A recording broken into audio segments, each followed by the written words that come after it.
Bonjour à tous et bienvenue dans cette nouvelle vidéo de prédiction mondiale. J'espère que cette vidéo vous retrouve en forme et que vous allez pouvoir fêter les fêtes de fin d'année avec le plus de dynamisme et de bonheur possible, puisque aucun être humain ne se remplace. Il y aura de nouveaux progrès au niveau de l'aéronautique en termes de rapidité et de vitesse de mouvement. Comme prédit, selon cet article paru pour le compte de la presse La Dépêche, dont je vais vous partager le lien en dessous dans la barre d'information de cette vidéo, en date du 23, cet article, je remonte à l'article, mais voilà, du 23 avril 2026, rédigé par Louise Hiver, donc comme prédit, à 1010 km/h, pardon, c'est un peu flou, ça va mieux. L'avion supersonique X-59 de la NASA frôle le mur du son à 13 km d'altitude, tout en restant un vol plus silencieux.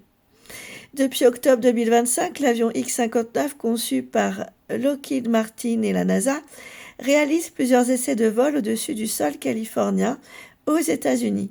Ces derniers jours, l'avion expérimental a presque atteint un seuil historique, celui du mur du son. En effet, l'Agence spatiale américaine a rendu compte, vendredi 17 avril, des deux derniers vols des 10 et 14 avril. L'avion X-59 est arrivé à la limite de Mach 1, je pense que ça se dit comme ça, ou Mach 1, unité de mesure de la vitesse d'un avion qui correspond à la vitesse du son. En d'autres termes, le X-59 a atteint lors de ses derniers vols 1010 km/h, se rapprochant de très près du mur de son à 1240 km/h.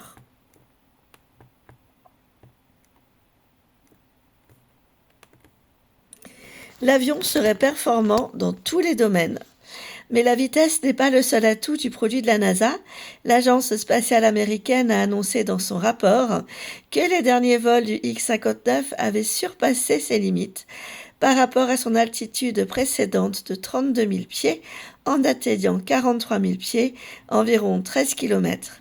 Il faut rappeler que lors de son premier vol, l'avion atteignait 12 000 pieds, soit 3,6 km environ, et une vitesse de 370 km/h. La NASA a précisé dans son rapport que les prochaines études des vols du X-59 porteront sur les facteurs qui accroissent la vitesse et l'altitude, tels que la performance des commandes, la dynamique structurelle et les sous-systèmes tels que le carburant ou le train d'atterrissage. Enfin, la NASA a aussi abordé le système du bruit, qui peut être dérangeant pour les habitants. Le jet supersonique expérimental est conçu avec une technologie qui réduit le volume d'un boom sonique à un léger bruit sourd, explique l'agence. Elle organisera des vols du X-59 au-dessus de quelques villes américaines pour recueillir des sondages sur ce que pensent les gens du bruit, voulu plus silencieux. L'avion X-59 a une particularité qui accroît ses performances. Il ne possède pas de pare-brise frontale classique, choix réfléchi de la part des créateurs pour fendre l'air et atténuer l'onde de choc. Problème, le pilote ne peut pas voir à l'œil nu en face de lui. Pour y remédier, la NASA a installé un système de caméras sur le devant de l'avion, connecté à un écran dans le cockpit. L'environnement est donc retranscrit en temps réel et en haute définition pour le pilote et ne doit montrer aucune défaillance. Si tous ces facteurs réunis restent opérationnels, l'avion X-59 pourrait franchir le mur du son et gagner une place dans les vols commerciaux supersoniques. Merci à tous de votre confiance. Moi, je vous dis à très vite pour de prochaines vidéos.